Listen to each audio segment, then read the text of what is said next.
야고보는 시험에 관한 이야기를 마무리하면서 마치 편지 뒤에 붙인 추신과 같은 그러한 첨언을 남겼습니다. 기억하시리라 믿습니다.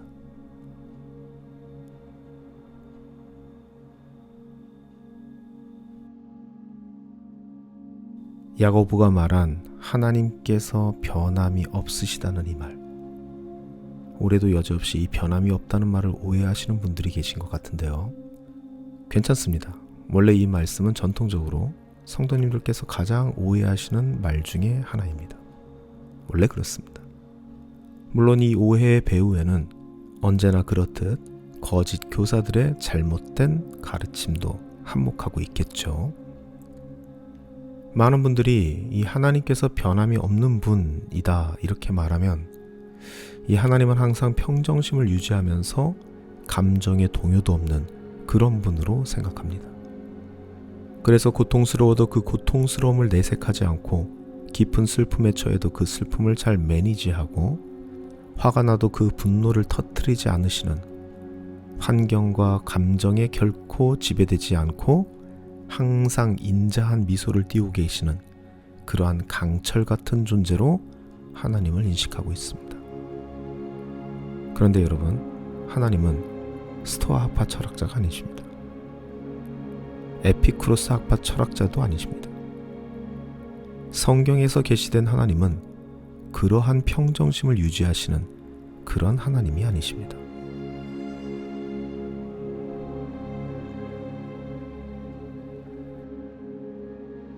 만일 어떤 사람이 하나님에게서 이 스토아 학파나 에피쿠로스 학파가 주장하는 그런 아타락시아나 아파테이아와 같은 평정심을 기대한다면 오늘의 이 말씀, 이 참 받아들이기 힘든 말씀일 겁니다.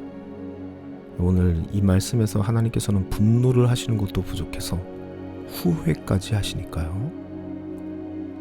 그러므로 하나님께서 변함이 없는 분이라는 이 야고보의 말은 평정심의 차원으로 받아들이시면 안 됩니다.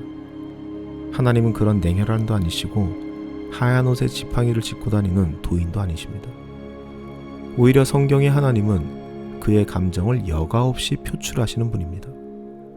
뜨거운 마음으로 우리를 살펴보시며 심지어 불붙는 질투까지 표현하시는 그런 열혈남입니다. 멋진 미소로 자신을 감추시는 분이 아니라는 겁니다. 슬퍼하시고 분노하시고 기쁨에 함께 웃고 고통에 함께 우는 그런 분이 바로 우리 아버지 하나님이십니다.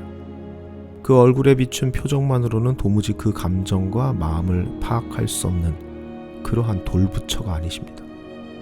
그런 부처를 원한다면 교회가 아닌 사찰에서 찾아야 할 겁니다.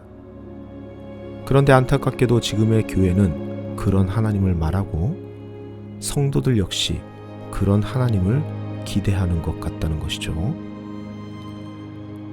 그렇다면 성경에서 말하는 변함없는 하나님이란 어떠한 뜻을 가지고 있는 말인가? 성경에서 말하는 변함없는 하나님은 감정을 표현하지 않는 것이 아니라 감정은 반드시 표현하되 그 감정에 기복이 없는 하나님을 말합니다. 다시 말씀드리자면 화를 안 내시는 것이 아니라 어떠한 특정한 상황에서는 반드시 화를 내시는 분이라는 것이고, 슬퍼하지 않는 것이 아니라 어떠한 특정한 상황에서는 반드시 슬퍼하시는 분이라는 겁니다. 표정만 봐서는 저것이 슬픈지 기쁜지 화가 났는지 도무지 알 수 없어서 그래서 변함없는 하나님이 아니라 기쁠 때는 반드시 기뻐하시고 슬플 때는 반드시 슬퍼하시고 화가 날 때는 반드시 화를 내시는 변함없는 하나님이라는 겁니다. 이것이 바로 성경에서 말하는 변함없는 하나님의 모습입니다.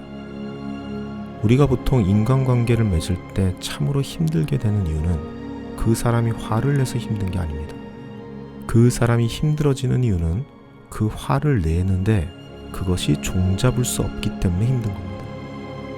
언제 화를 낼지 도무지 예측이 안 되니까 눈치만 보면서 안전부절하게 되는 것이 우리를 힘들게 하는 것이죠. 그런데 여러분, 이보다 더 고약한 것이 하나 더 있습니다. 그것은 바로 현대 교회가 말하고 있는, 현대 크리스찬들이 기대하고 있는 그런 돌부처 같은 존재들입니다. 표정만으로는 알 수 없기 때문에, 그 행동만으로는 알 수 없기 때문에 그냥 알 수 없다는 것만으로 우리에게 권위가 느껴지는 그러한 존재들 말이죠. 사람은 원래 미지의 존재에게 경외감을 느끼는 존재입니다. 그 사람들은 그것을 잘 아니까 의도적으로 나의 표정만으로, 나의 행동만으로는 나를 알아볼 수 없게끔, 파악할 수 없게끔 만들어내는 것이죠. 소위 잘 나가는 목사들이 공통적으로 가지고 있는 표정이 바로 이 돌부처의 표정입니다. 차라리 승려를 하는 게 더 좋았을 양반들인데 목사를 해서 교회를 사찰처럼 만들고 있는 사람들이죠. 여러분, 하나님은 그런 분이 아닙니다. 그래서 그 하나님을 닮은 예수님 역시 돌부처가 아니셨습니다. 웃는 자들과 함께 웃고 아픈 자들과 함께 울고 세리와 죄인들과 함께 먹고 함께 마시는 분이셨습니다. 우리는 예수님 당시 유대인 군중들이 왜 예수님을 십자가에 못 박게 되었는지를, 왜 그들은 선동당할 수밖에 없었는지를 좀 더 진지하게 접근하여 생각해 봐야 합니다. 일주일이 채 안 되는 그 짧은 시간 안에 그렇게 쉽게 예수님을 그들이 버릴 수 있었던 이유는, 그들이 생각하는 하나님의 성품이 성경에서 말하는 그 하나님의 성품이 아닌 오히려 그 반대편에 서 있는 돌부처 같은 평정심의 하나님으로 하나님을 인식하고 있었기 때문입니다. 그런데 그 당시 그 돌부처의 표정을 가지고 있던 다른 사람들이 있었습니다. 바로 그들을 선동했던 대제사장들과 바리새인들이 바로 그 표정을 가지고 있던 자들입니다.